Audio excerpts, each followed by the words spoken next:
250,000 years ago, there was a change in our DNA, meaning that we used to be something else, and now we became who we are. And we today don't have the technology to do that, by the way. We don't know how to do that. But it's very clear there's a couple chromosomes that are like pinched and been augmented. How that happened, we don't know, but it happened. And we became who we are.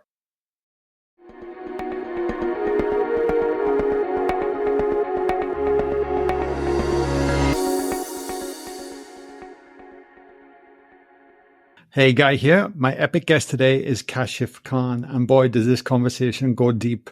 I was recently actually being interviewed on a podcast, and they asked me, what do you feel true wealth is? And my immediate answer was health. Because if, like me, you believe that we are spiritual beings in a meat suit having a physical experience, then doesn't it make sense to nurture the very house that we're living in, which is our body? Then if you look at what is true health, then I believe it's spiritual, mental, emotional, and physical aspects, even though we tend to only look at physical quite often, or we are conditioned to. But for a holistic, happy, joyful human experience, or more of it, then we need to nurture all four.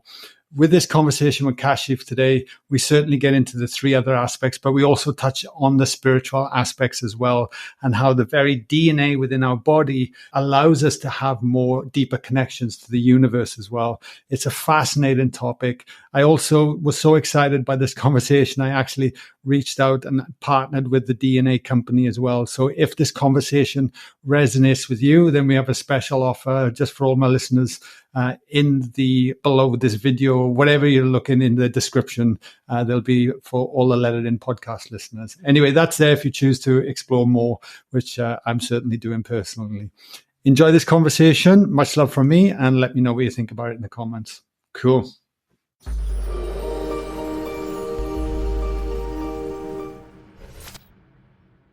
Kashif, welcome to the podcast. Pleasure, man. Good to be here with you. I'm fascinated to see where this conversation goes today. It's certainly a passion of mine, and an exploration on the inward journey, but a different way, understanding our biology and our DNA and everything that goes with it. So we'll see. Yeah, I'm sure we're gonna have a lot of fun. I don't doubt it. My first question to you is, though, if you were on an airplane right now and a stranger sat next to you and asked you what you did for a living, what would you say? So that answer has changed for me recently. If they asked me 2 months ago, I would have said that I run a functional genomics research company and I'm planning to change healthcare. Today, there is a shift happening in humanity, and we're losing half of our brothers and sisters to beliefs that they shouldn't be believing in. And my mission now is to use health as a way to bring people back. You know, our ancestral habits of food, exercise, lifestyle, sunlight, breathing, meditation, all of these things that we've lost. Everything that I discover has come back to, we already knew what to do. We just lost it. You know, and so my mission has changed, and I've actually even hired a CEO to take over for me so that I can focus on this new mission. Wow. What a mission. I love it. It's very similar to mine. My mission is to have people connect back to themselves. We call our work Reconnected. Our companies live in flow, but everything's about being reconnected. And we look at that we're disconnected from ourselves, which disconnects us from others, which disconnects us from nature, and disconnects us from something far greater than us that binds the whole universe together. And it's within that. And what you do and health has been such a big, long journey for me as well, that it is time that we woke up to what's possible. I mean, what is possible? When we see disease out there today and we see people, like, the stats are scary. Like I saw Chris Kresser put up a stat recently that 70% of teenagers in the US are eating processed food. It's the bulk of their diet. That just terrifies me as a new dad. I can, if you want fear mongering, I can drop stats for the next 60 minutes. That'll make you, like those cry. You'll shed tears of disbelief in terms of how are our regulators and authorities allowing this to happen. But yeah, it's also 1 in 3 teenage girls in the U.S. is now considered suicide as a tool to alleviate her of her pain. 30%, and in boys, I think it's 1 in 5. And there's some hormones to be spoken of and why there's a bit of variability there. you have 2 generations ago, 1 in 10,000 kids labeled as autistic. Last generation, 1 in 500. The CDC, the Center for Disease Control in the US, now says it's 1 in 38. The kids haven't changed. They're the same kids. It's all the inputs that have changed, and we still call it a disease and believe it's something that they just have. And I can go on and on and on with data, but really in a nutshell, it's we are not genetically designed for our current 2023 reality when it comes to food, environment, lifestyle. And this is why we're so sick. But having said that, it's also so easy to deal with if we just identify that as the root cause. We're making the wrong choices. We need better choices. It's really a proactive approach, isn't it? We have to take action ourselves and see what's potential out there. Because from what I see, I'm in front of probably 300 people a month now on average in person. Okay. Mm-hmm. And there's definitely this frustration, a feeling of I can't put my finger on what is going on, but I know I need to do something. But so often we're so scared to meet what needs to be changed because we're frightened to see what's laying underneath. Yeah. Right? Yeah, for sure. And yeah. We see that. So whenever we deal with a patient, if I go back to our base business of we use genetic testing to help people identify a root cause, we never deal with anyone without first dealing with their executive function, their neurochemicals, how they think, because their perception of the world and what they feel may be different than what's actually going on. And the perception of other people looking in at them may also be completely different than what they think is happening. And all of our behavior and our perception is driven by the neurochemicals of the brain. The neurochemicals are driven by the genes that instruct them. So a gene is an instruction in your cell that tells your body how to do all the little jobs that it's doing, including making neurochemicals, binding them, clearing them. So if I take a chemical like, noradrenaline, and I understand how efficiently you bind it, how efficiently you clear it, I can all of a sudden start to understand how you deal with emotion and how you deal with trauma and how you are more emotionally intelligent or less emotionally intelligent. And then all of a sudden your perception has a set of lenses on it that's baked in. You're born that way, right? Yes, there's a bit of nurture to that, but ultimately there's a foundation, there's an innate wiring. And we find that half of healing is that. It is understanding how you see everything, why a 2 out of 10 feels like an 8 out of 10, and it could potentially come back to a 2 out of 10 without even dealing with the problem itself. Mm-hmm. And we there's been so much success there. Words like anxiety, depression, addiction are actually people's superpowers that are just expressing as problems because they're using their superpowers as a kryptonite. They're in the wrong context. Wow. So when you discover, because it's so empowering once you know that, right? Because we're a victim to those emotions and feelings, Mm-hmm. Once we start to understand that, what are we then doing what's the protocol? Are we there? Is it a case of process of elimination and then supplementation? What are the kind of overall arcing? Well, any mood and behavior avatar, let's say, here's a profile that you fit in, right? Let's speak about careers. You are more reward seeking, or you are less reward seeking. You are more going to be on the front lines fighting, or going to be more in the backdrop, more risk adverse. We can start to look at even just that one silo of the brain. Now, all of a sudden, that same thing can be your superpower. I am reward seeking. I should go be an entrepreneur and build businesses. It can also be your kryptonite. I need constant satisfaction. I'm going to become an addict or depressed. Right? Mm-hmm. So there's no bad news. There's only self-discovery. Here's what I was wired to do. My ancestral habits and whoever I came from, they were warriors, they were accountants, they were artists. That's what I've inherited, and that's who I was meant to be. And if I'm doing that, I'm going to thrive, and I'm going to be the best version of myself. If I'm doing something else that I was not designed for, it's going to feel like pain, problems, anxiety, maybe even lead to chronic disease because of the stress and cortisol, etc. So the answer is really unraveling that there is no good or bad. There's who you are, and everyone has a superpower. Cognitive superpower. We haven't gone into all the other systems yet, hormones, detoxification, right? But just your brain, there's a superpower there. If you are not in the right place at the right time, it's going to feel bad. If you're in the right place, it's going to feel like you are superhuman. And we do this all the time. Then yes, there are supplements. So for example, I am highly reward seeking. I can't bind dopamine properly. The receptors in my brain are not dense enough. So it's very difficult for me to feel pleasure. And this is a genetic attribute. I also clear the dopamine too fast. It doesn't last long enough. So I need more and I need more and I need more. So I can very easily do what I do, which is build businesses because I'm constantly seeking reward. Or I can become an addict, which guess what? I've also been. Now, if I want to go on vacation and relax, yes, there are supplements that I can take that can boost my dopamine levels up. Right? So here's my innate wiring. Here's your Ferrari, right? You want to go race or do you want to go off-roading? Now you know what changes you need to make it fit each one of those contexts. Right. Gotcha. So tell me about because you're clearly very passionate about this. And that's what I loved about you when I first started listening to you speak. There's got to be a pain that's driven that passion for sure. Am I guessing? Yeah. Yeah. Do you mind sharing a little bit about your journey? Yeah, I've from a young age, simple as example as Tylenol, I would ask why. You're masking this headache. You don't even know why it's happening. And the adults around me would say, you don't understand how this works. And to me, that wasn't a good enough of an answer, right? My father passed away when I was 17.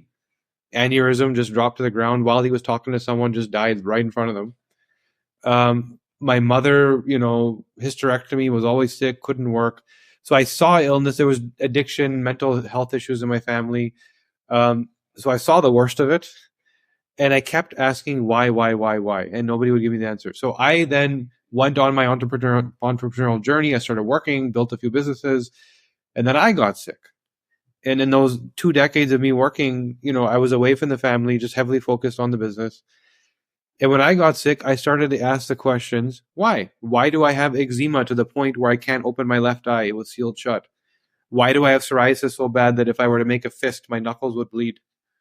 Why do I have migraines so bad that I can't go to work for 2 days? Why do I have gut issues that when we go out to eat as colleagues and peers, I'm the guy that just gets so bloated that I have to leave early and I don't know what happened. So I was taking multiple pills for multiple different conditions, which I was told I had, and I kept saying, why? They all happened at the same time, all at once. I must have eaten something wrong, done something wrong. What did I do? Could not get that answer. So I went on a self-discovery journey, and I learned that there were certain genetic processes in my body that were just completely suboptimal. There was genes entirely missing. I was literally missing lines of code in my human genome. So there were certain detoxification jobs and anti-inflammatory jobs in my body just didn't do. And then all of a sudden, the same habits, the same foods, the same workload, the same stressors, which for my peers and my business partner was no problem, for me was slowly killing me. Right? So when I learned that, I did unravel these conditions and I don't have them anymore. And I'm healthier than I've ever been. I don't even catch a common cold anymore because I now understand the biology, how the gears and cogs in my body actually works, and what the right choices are for me. And now I always make the right choice. And I always take the right supplement. And I remove the supplements I don't need, et cetera, et cetera. It goes on and on. There's all these options. I'm only doing exactly and precisely what I need. I'm now thriving. And not only do I not have a disease or pills, but I'm in better shape than prior to getting sick. So that's what drove all this. And it got to the point where I got my arthritic mother out of bed. I got my anxiety-induced niece back to school. And I said, I need to build a business out of this. And I did. And I built the interpretation that I wished existed when I started my journey. Gotcha. How did you know where to look then? Or was it just a case of trial and error going in that direction? Going back to the very first thing I said, that I feel like there's a purpose. I've discovered why I'm here. I don't think there's any coincidences. The one of 4 people in the world that could actually read the entire human genome lived 10 minutes away from me. One of the most brilliant functional medicine doctors who was hired by some of the major ingredients manufacturers and supplement makers lived down the street from me also, right? So I should say, sorry, worked down the street from me, from my office. And so I had access to these people, and they just kept coming and falling in my lap. And it's like, this is exactly what I need, and all these pieces.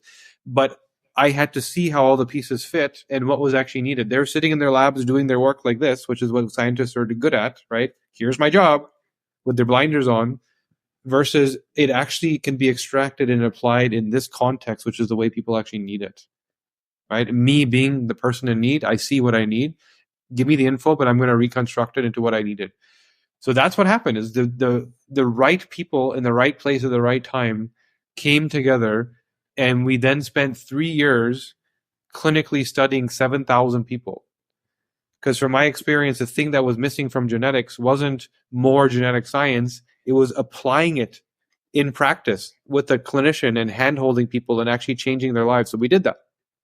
And now we're sitting on this database of insights where ask me any question about any chronic disease you can think of, and I'll tell you exactly why it happens and how to prevent it. Holy shit. That's incredible. Like, wow. Because it's just not common conversation, mate. Like when I'm in my environment and I'm in town, people are like, oh, I feel a bit unwell today. I got this, I got that. And there's no clear path to what's possible, and saying, well, you can actually do something about this if you choose to, as opposed to just going into the medical system that is created. There's such strong beliefs around the current paradigm. Yeah, and this is the big challenge, is you have a system where people have been told, go do whatever you want, and when you break something, the doctor's job is to fix you. Right? Not, doctor, look at what they're doing and make sure they don't break themselves. We believe heart disease is in my family, diabetes is in my family, breast cancer is my family, and we never ask, why do these things happen? And if you understood why they happen, they're so easy to prevent and even reverse if you have them. We've taken hundreds of people off of Lipitor. We've dealt with hundreds of women with breast cancer and ovarian cancer and figured out exactly what hormone genetic failures caused it, so they don't know what to focus on. And so, yeah, give me a 5-year-old child, and I will map out their entire health future so that they don't get a chronic disease. And I say that with confidence because if I've been able to reverse people's illness, I know I can prevent it. It's the same mechanism. Yeah. How hard are you finding it with human behavior to apply it? Because if you know what I mean, because if we got the mentality, if we've been conditioned, I'm just going to go and take this pill to numb my headache kind of thing in all aspects of our life. We have to meet this halfway, don't we? Yeah. So there's a challenge twofold, not only the people, but also the clinicians.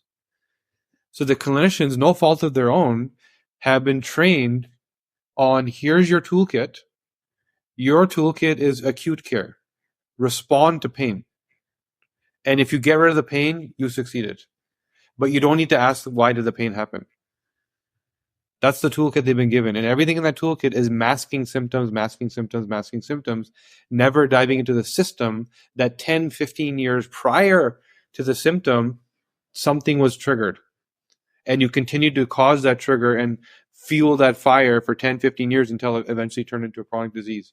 So that's one big one. And clinicians post new world COVID reality, where people have seen how fragile we are, do have a different perspective, and they're actively seeking new solutions that are outside of their toolkit. And they know that they need to look for tools that are not what they were academically trained on, because they're disappointed with their patient outcomes. On the patient side, yeah, it's been indoctrinated that the doctor's job is to fix you, and these things are innate. You have this disease, as opposed to you caused this disease. And so people believe, when I get a headache, give me a pill. Right? Don't ask why the headache happened. Give me a pill.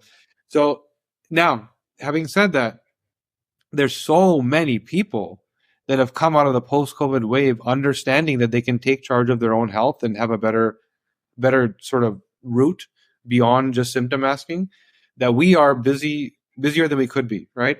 Meaning that we couldn't take on more. So it does happen. It has to happen this way, where there's new science, there's a new way to look at how we actually respond to our body. That has to sort of hit, like we said, the early adopters, biohackers, wellness seekers, health enthusiasts, podcast fans like this, right? Let's get that done first. And when there's so much success there, it's automatically going to start to trickle down. Yeah. Yeah, totally. What is then, because I want to get into potential as well, but what is the protocol? If people are listening to this right now and just go, oh, I'm a great aha moment here. Yeah. How would you kind of do a broad blanket of the protocol and the very things that you do then with people? So you mentioned the first thing about perception and. Yeah. So there's lots of ways to go about it. Here's what we do. So first of all, we supply tests to hundreds of clinics, and they're mostly in the functional and integrative space, a lot of naturopaths also. So I know what they're doing also because we work with them to build programs. But here's what we typically do. Somebody will come to our website, buy a test, and they're going to learn about themselves. And the first thing that we had to do in that was eliminate all the noise. This concept of more data is more is incorrect. You and me don't need to know of our 22,000 genes, what version of each gene we have. We need to know what's wrong and how do I fix it. That's it. Meaning, interpret this data for me. I don't need data, I need insights. Someone should tell me exactly what to action from this. And that's what was missing. And so we've learned out of the 22,000 genes, there's only about 100 or so that matter for functional interpretation, for chronic disease, for aging, not for genetic conditions. There's a lot more for you have this rare genetic cancer, right? But that's a tiny, tiny fraction of healthcare. It's less than 3%, right? The vast majority, 90% plus, is chronic disease and age-related, which can be prevented and reversed.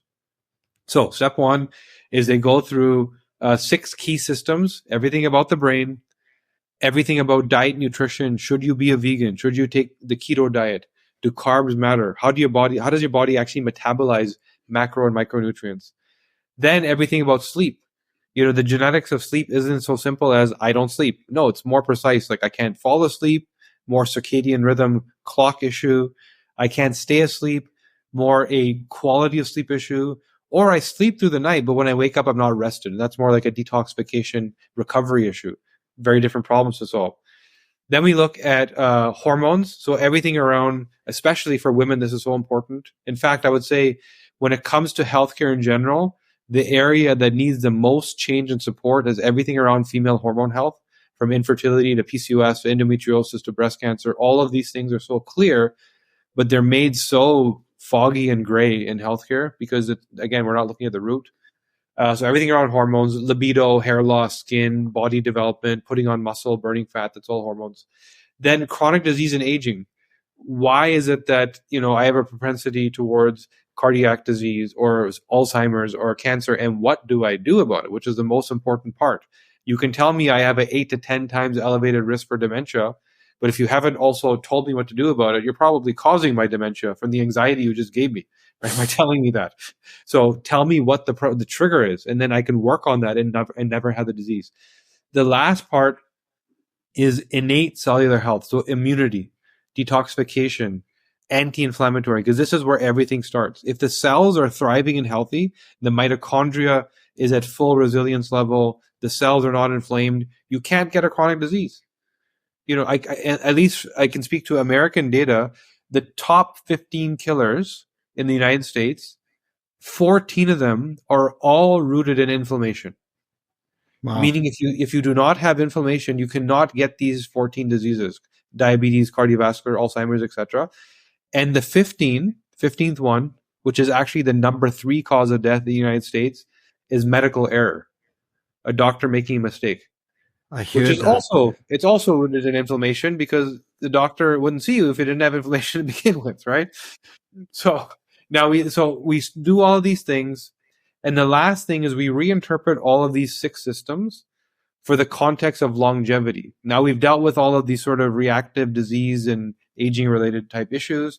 How do we now extend your life? How do we add 10 years, 15 years beyond what you thought you were going to get? Because we're going to use these same systems and tools for the purpose of slowing down the degradation of the cell, making sure that there's no inflammation, making sure that your hormones are in check, that your neurochemicals and your mood is thriving. Let's add a couple decades, right? So that's all of what it looks like. If somebody needs to go beyond the report for clinical support, we have from MDs to naturopaths to PhD scientists, whatever they need available. But for the most part, people get their answers from the report. Holy shit! There's a lot in that what you just said. So let me get this. Let me just recap and ask a couple of questions. So, from what you're saying for the listeners, is that let's say there's been through generations a history of cancer, for instance, Yep. for the last 3 generations. What you're saying is, does that mean through this work and understanding what is actually going on, we don't have to be the 4th generation? Yes. Now we're going to understand why, right? So suppose there's, prostate cancer. Why does this keep happening? You don't have prostate cancer in your genetics. You have hormone imbalances in your genetics, which eventually cause the prostate cancer. So some men make a lot more testosterone than others. Genetically, it's very easy to predict that. We know each gene that metabolizes each step of the hormone cascade. So if you are that man that makes more testosterone, check 1. Check 2 is some men convert their testosterone into what we call dihydrotestosterone, DHT. It's a more potent version, manly man testosterone, but it's also toxic and inflammatory. Some men, step 3 of 3, do not have the right detoxification pathways. So in this particular case, there's a process called glucuronidation, which clears DHT. Some men are missing that gene. It's called a copy number variation. They don't have the gene, completely missing. So if you make too much testosterone, you rapidly convert it into the potent toxic version, and you're missing the detox genes that are meant to get rid of it for you. Well, there's your source of inflammation. And now, if you also don't exercise, so you're not using the testosterone, you also have the wrong environmental factors around you that mimic hormones or are kind of fueling that hormone fire. Or maybe you're an athlete and you decide to take some supplements that upregulate your testosterone levels, causing even more fuel to that fire. Yeah. Right? But this is where genetics and epigenetic habits have to meet in order to have a fulsome answer. You can't just look at one. Here's the priorities. My genes are telling me, here's the job my body doesn't do. Now, here's the habits that could make me sick. Here's the habits that can make me thrive. Right? Wow. So if you start to paint this picture that's more functional, as opposed to, I have prostate cancer in my family. That's too simple of an answer. That's just a warning sign. That's just a check engine light. This, what we just talked about, is where you get to work and actually prevent it. Yeah. Wow. Yes. Incredible, isn't it? So then, being in online myself and with the business, but then, in person, I see a lot of marketing and different things popping up on my feeds because I have to go in there as part of what I do. Right. And it's like everyone is vying. This is the way in terms of the way we exercise, the way we eat. You got, vegans out there, you got carnivore diets out there, you got keto diets out there. Right. And it's like everyone's claiming to be the answer. So what you're saying is that some people are not eating meat when they should be having some. And then there's others that are eating too much meat when they shouldn't be. And here's the thing is that step 1 is looking for an answer. And I applaud anyone that's doing what you said. They're trying. Yeah. Right? And they found a YouTube video. They found a podcast. They found something like, wow, this sounds amazing. Look how good this person looks. And it probably worked for them. But if you ask them their story, they probably struggled for 5, 6, 7, 10 years before they actually found that thing. And that's why they're so motivated to share it with the world, just like I am right now, right? Because they struggled and struggled and struggled. And then they found this thing. It was like, wow, this solved all my problems. I need to tell everybody. Now, if you are wired like them genetically, amazing. You're going to have the same results and feel incredible. If you're not, the thing that they're doing that's making them thrive can make you feel worse. And all of a sudden you lose motivation. You're depressed and like, what's wrong with me? Nothing's wrong with you. You're just not designed for that. Let's figure out what you are designed for. Yeah. Okay. Well, you mentioned longevity as well. What do you think is our human potential? There's a lot of noise online around this conversation as well at the moment. And I'd love to know what your thoughts are. If you look at the innate structure of DNA, right? So what is aging? Aging is damage to the DNA, degradation of the cell. There's inflammation. The cell starts to lose its structure. You see it with the white hair and the sagging skin, and we're trying to chase and get ahead of that. So on your DNA, there's these caps called telomeres. and they act as like bumpers that are like shock absorbers. Now, when you look at the structure of them, they look like they're designed to last 120 years, which tells me that we are designed to live to 120. And now if you look at the people who have lived to somewhat the maximum age we've seen is, I think, 122 or 123, right? Some lady out of France that just had a perfect life. She inherited $1 billion, had zero stress and amazing food, and all she did was socialize, right?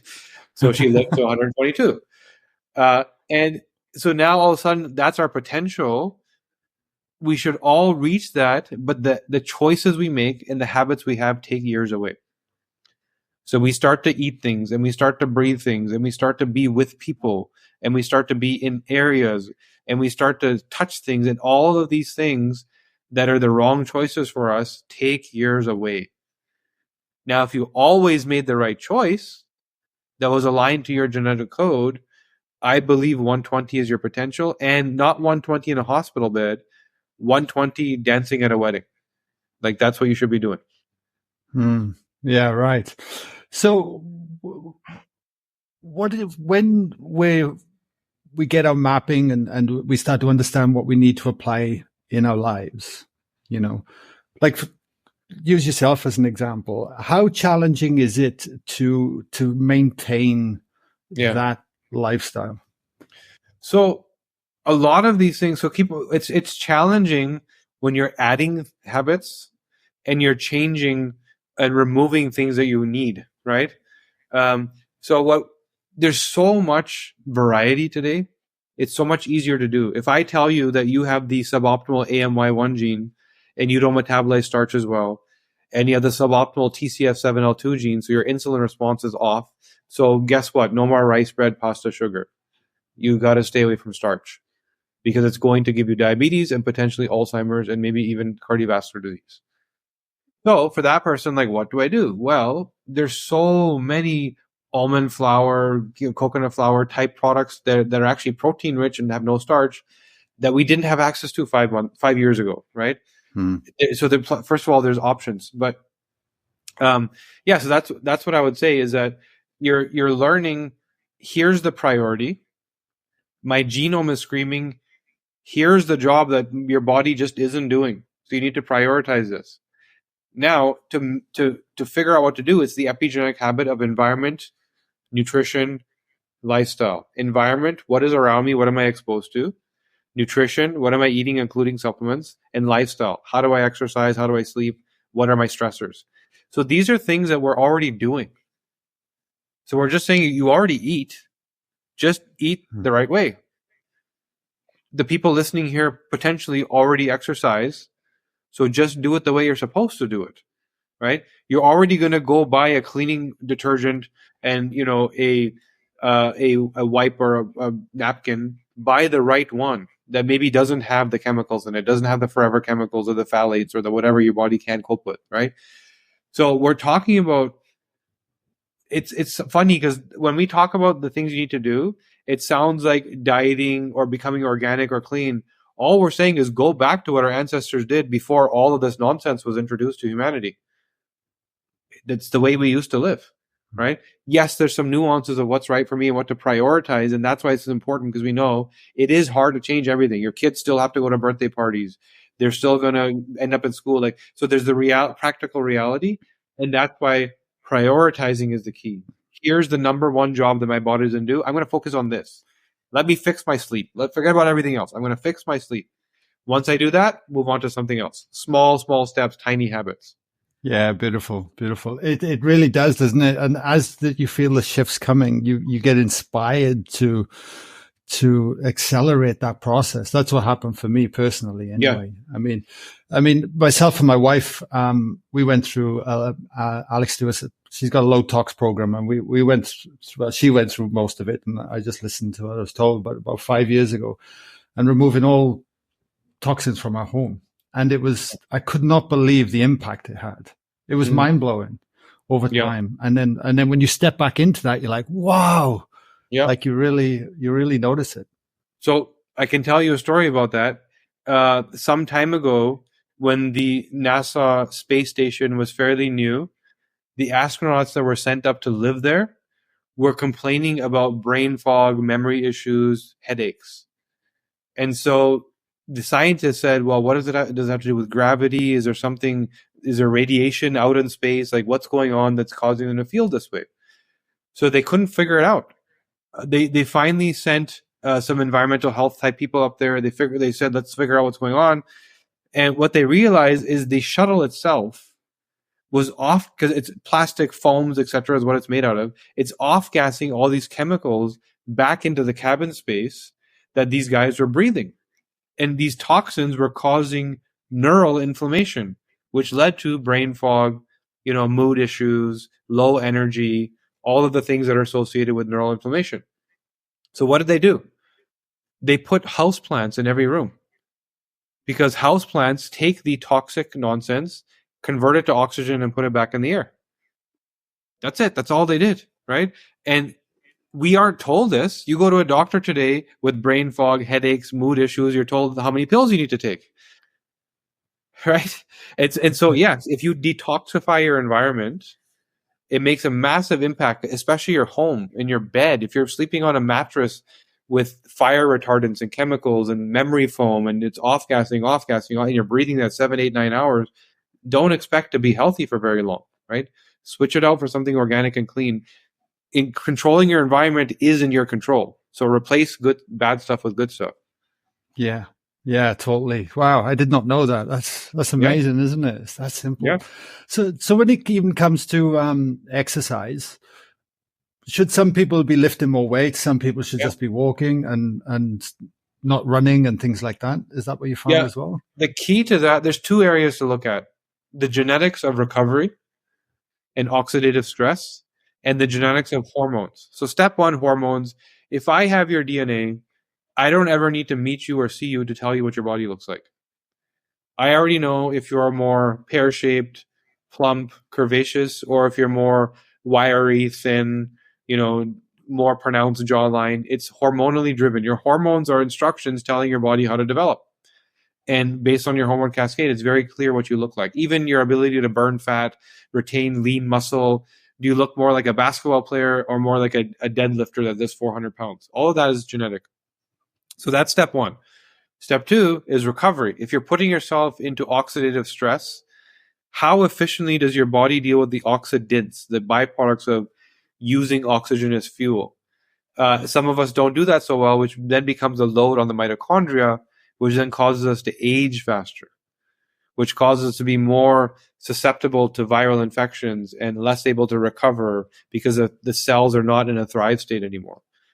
So, knowing that, you can plan, here's what my workout should look like. Some people can run on the treadmill and recover. Some people can't. Some people are told by their doctor, you need to exercise because of your heart. Well, they may be of the genetics that the exercise they're doing is going to cause them a heart disease. And it's completely counterintuitive, but it's true for some people. It's also, where are you exercising? Some people will choose to golf and they'll breathe in toxic pesticides for 4 or 5 hours without the genetic ability to clear it. Our genetics are different around detoxification. I do a really good job of blocking airborne toxins from entering my body. The GSTP1 gene, I have the best version of it, so they don't enter when I breathe. My gut has 0 detox gene missing. So my threat is food, right? My good friend was on Lipitor, cholesterol statin, right? Cholesterol pill. And the two things that I told him to do were stop golfing so much without taking detox supplements and stop playing tennis 3 days a week. Switch to weight training. Why? Because he was missing this key detox gene that allows you to prevent airborne toxins from entering. And he's breathing in this golf 3, 4, 5 times a week, the golf pesticides. He also, the SOD2 gene, which determines if you take in oxygen at the cell to create energy and you create an oxidant, how efficiently do you deal with that? He was minus 70%. And he's playing tennis 3 days a week, oxygen, breathing heavy, right? So it was aging him and it was causing inflammation to his arteries. The inner lining of the artery is called the endothelium. This, where the blood actually touches. We can genetically predict what quality of hardware you have. And he had the worst possible quality. So he's taking in all these chemicals. He's creating oxidants from his tennis. He has bad hardware here. So this gets inflamed first. It wasn't his brain. It wasn't his prostate. It was this, because this is where he had the worst hardware.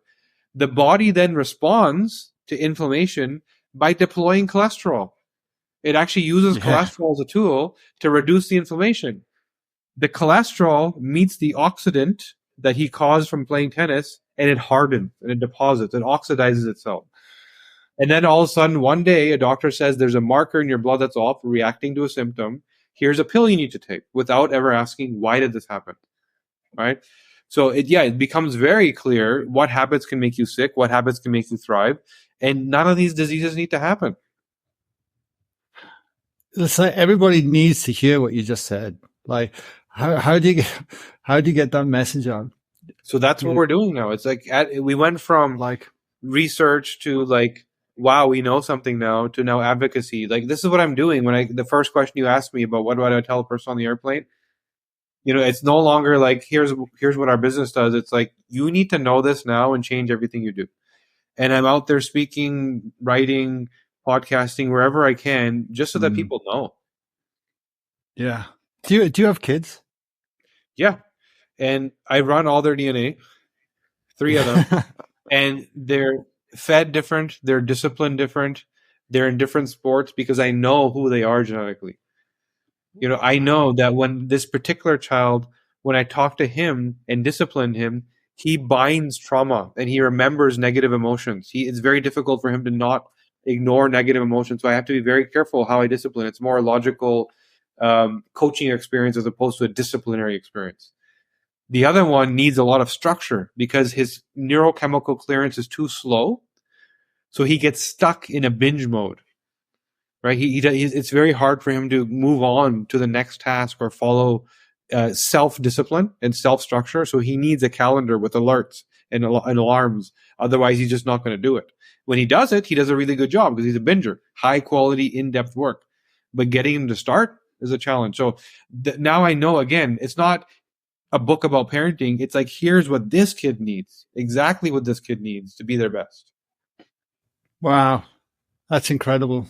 That's incredible. Because I have a three-year-old daughter and a son on the way, like in 3 months' time. Number 2 is coming as well.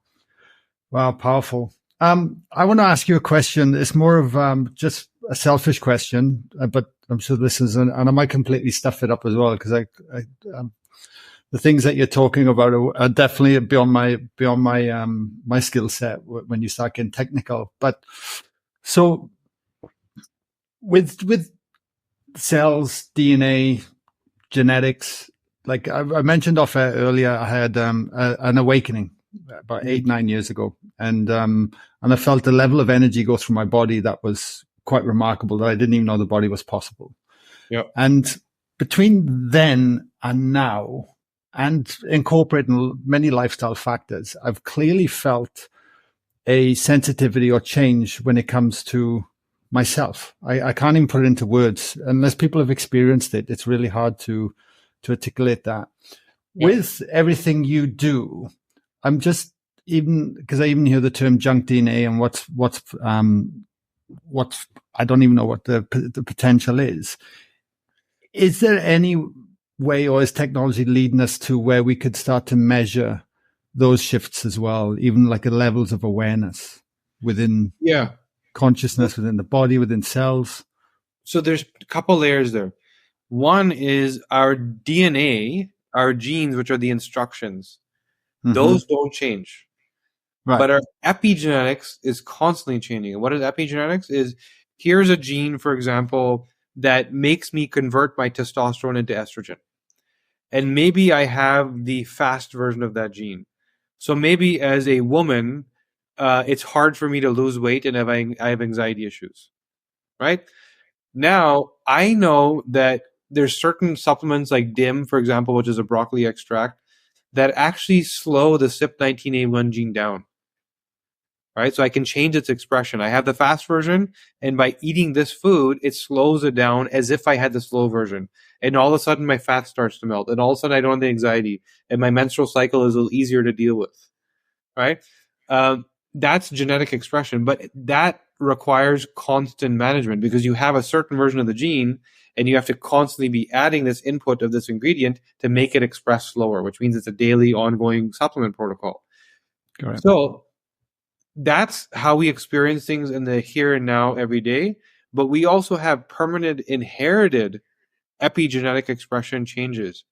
And a very famous example is the grandchildren of the Holocaust survivors that live in the US have this random and rare overexpression of neurochemicals around fear, trauma, and anxiety, which is still, they don't have the baseline genetic foundational issue. They're over and under expressing because that what their grandparents went through was so impactful that they inherited the genetic ability to cope with that.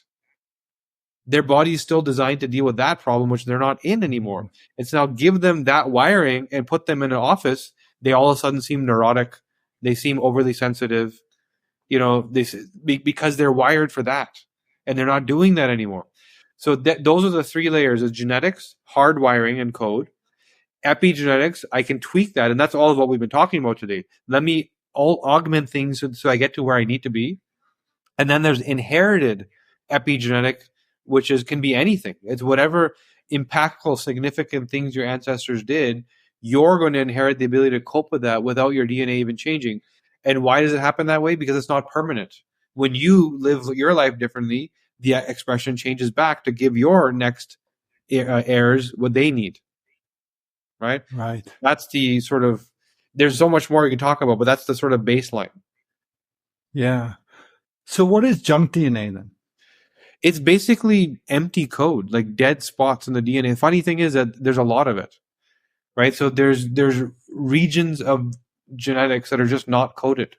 So imagine you're reading a book and every second page is blank. And not only is it blank, but the story didn't continue. Like there's actually a page missing. Okay. Not just blank, right? So there's a bunch of junk DNA. We don't know what it does. We don't know why it's there. There's some theories in terms of if you look at our DNA, we have not changed for about 250,000 years. That means that our genetics has not evolved. There's no evolution been happening. It's just a random, sort of Russian roulette of here's different versions of these genes, and we keep getting different versions during different generations. But it always reverts back to the same 2 or 3 options, right? There's no change happening. It's just options. So the way that happened is 250,000 years ago, there was a change in our DNA, meaning that we used to be something else, and now we became who we are. And we today don't have the technology to do that, by the way. We don't know how to do that. But it's very clear there's a couple chromosomes that are like pinched and been augmented. How that happened, we don't know, but it happened. And we became who we are. And now all of a sudden we have wiring for people, our ancestor and lineage of 250,000 years. Our body still thinks we're like cave people, right? From that era.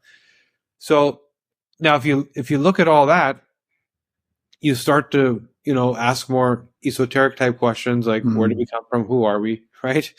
Who programmed this in our DNA? All of a sudden we have the ability for complex speech and to feel in-depth emotions and sing, and our brains folded so that there's more surface area and we can have more intellect than other species. This kind of just happened. And evolution doesn't happen that way, right? So where and why, I'm working on that now, but I don't know if in my lifetime there'll be an answer, but there's certainly more than what we think. Yeah, without a doubt. So those blank pages, then what is your feeling? Could they be encoded? Is there more and that's what I was getting to, is that and I missed that part, sorry, which that's is okay. Yeah. Because we feel like there was this very intentional edit. Now, remember I said earlier the telomeres. Are the telomeres there to protect the DNA, or are they there to cap the DNA? Is it that are we protecting the 120 years, or are we limiting ourselves to 120 years? Is there a potential for more? And if you look at a lot of ancient texts and religions, they all talk about people that live 4, 5, 6, 7, 900 years consistently. And there's a new generation that came along, which is us, 250,000 years that doesn't live that long anymore. And this is where what is DNA? It's code. It's instruction that tells your cells what to do. So if the DNA was edited and there was a cap put on it, were there pages removed? Certain functions, we only use a tiny fraction of our brain. So why is it there?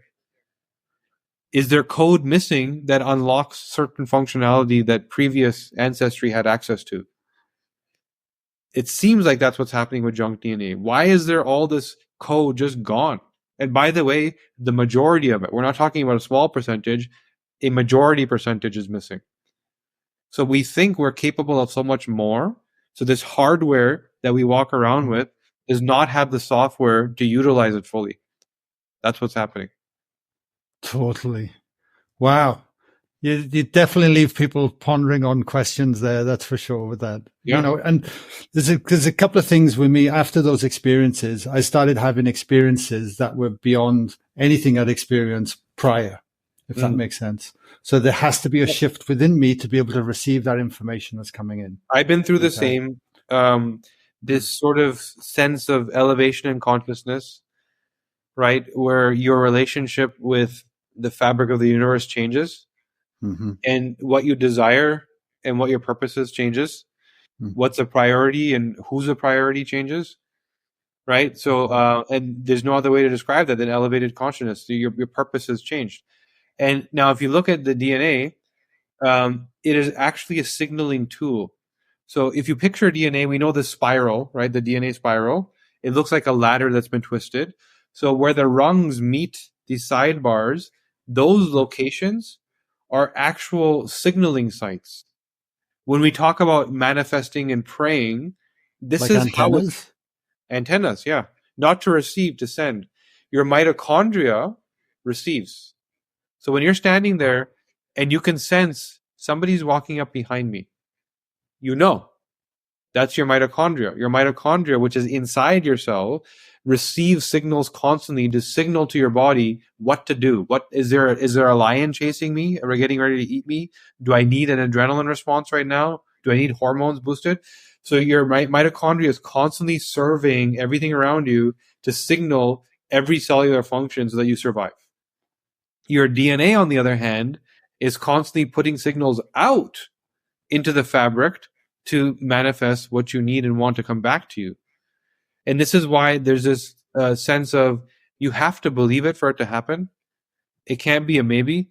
When you truly believe it, you can send the signal. And this is why once you reach a certain level of health, and you'll find that so many people reach this through a health journey, because what happens with poor health is you start to oxidize the cell and you start to oxidize and damage the DNA.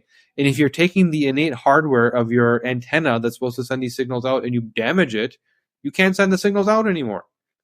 If you're eating garbage food and you're oxidized and you're inflamed, the system doesn't work. And then all of a sudden you get healthy and you start to meditate, you start to eat properly and you start to exercise, and you detoxify. And there's this connection. What just happened? I feel like it's not just I feel healthy, I feel connected because you can. The tool was in you and you weren't able to use it because you were so unhealthy and the DNA was damaged and oxidized. And now it repaired. The tool is now available to you and all of a sudden what you want just falls in your lap. Right? If you truly believe it, because that's the only way to send a signal out. Totally. Wow.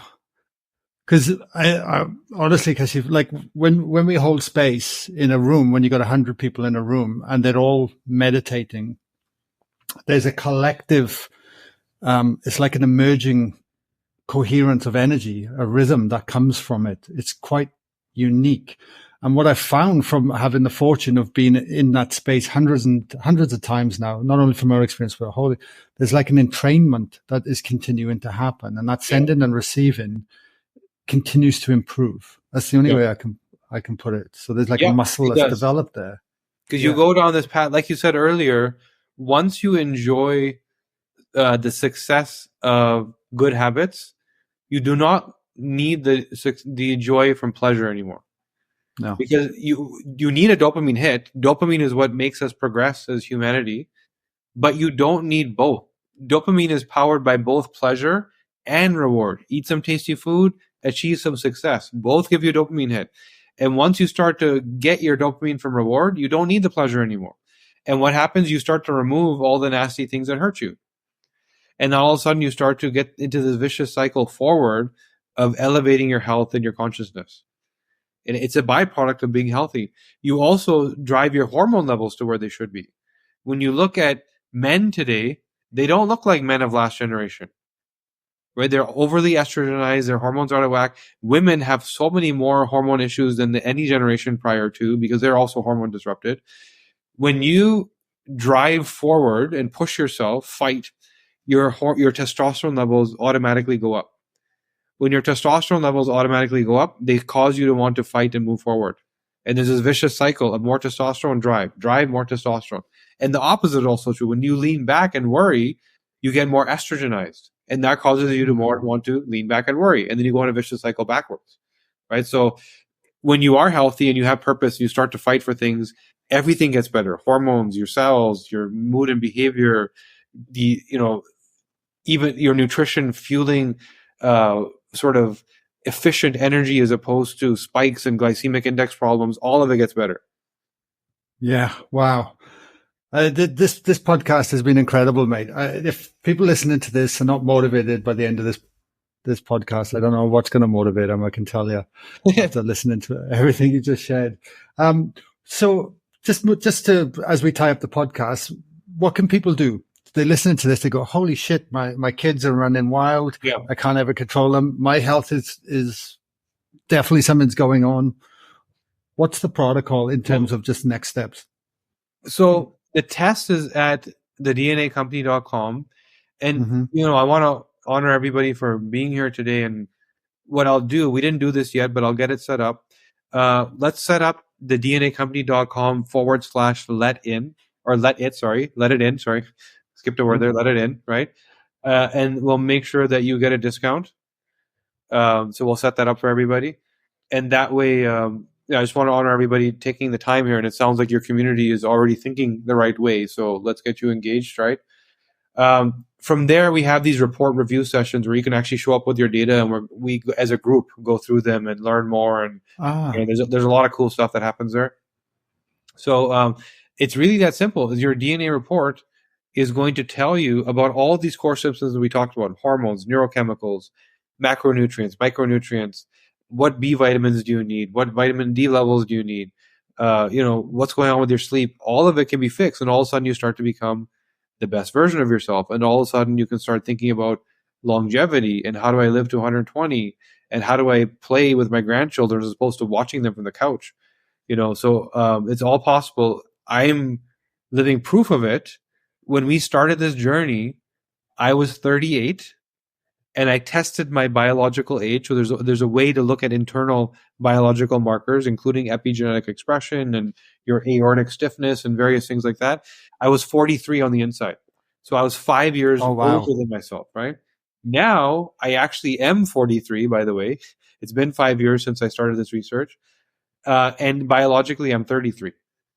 So I've been able to reverse time. And I'm working, I'm not going to end there. I'm working on taking it even further if I can, right? As I'm chronologically aging, I'm trying to slow down the clock. Not because I care to be on this planet for more time, but just because I want to show the world what's possible. And you don't need to age at that pace. You don't need to be sick. You don't need to have migraines, etc. So this is what's possible. The tools are rooted in personalization. What habits do I need to make? I'm going to make choices every day. I should always make the right choice. That's all we're trying to teach people. Beautiful. And is measuring biological age easy to do as well? Yeah, we actually offer that. We only used it as a research tool up until recently. It's actually launching September 1st. So many people are asking. We never intended to sort of sell it per se. But if you go after September 1st, I believe it should be on the website. Yeah. Okay. Beautiful. Yeah. Where can we send them? Can you just say the URL out loud as well? Yeah. It'll be a link in there. Yeah. Yeah. thednacompany.com/let it in. Beautiful. Right. Beautiful. Let's do that. Yeah. I appreciate it. There'll be a link in the show notes. So, mate, last question for you. After everything we've covered today, what would you like to leave the listeners to ponder on? Well, I want everyone to rethink what disease is and know that chronic disease, the pace at which you age, and the way you feel today are all optional. There's no such thing as disease is coming as it's in my family. It is optional. It's caused. And when you start to understand that, every choice you make every day, you start to recognize is a choice towards good health or a choice away from it. Every time you put something in your mouth, every time you talk to somebody, every time you breathe something, there was a choice to add years or remove years. And that's how finicky our body is, but that's also how empowered you are, because it's both ways, right? So just know that and start thinking consciously about every choice you make. Every time you lift a fork, every time you go to a location, every time you spend more time with the wrong person, what is it doing to your health and longevity? And know that that was a conscious choice. So start to make the right choices. Yeah. Beautiful. Mate, I can feel your passion jumping through the screen. I just want to say thank you for coming on the show today. I loved every minute of it and got a huge amount out of it myself as well. And no doubt if people are still listening, they would feel the same way as well. So thanks for everything you're doing, mate. I really Pleasure, appreciate mate. it. Good to be with you.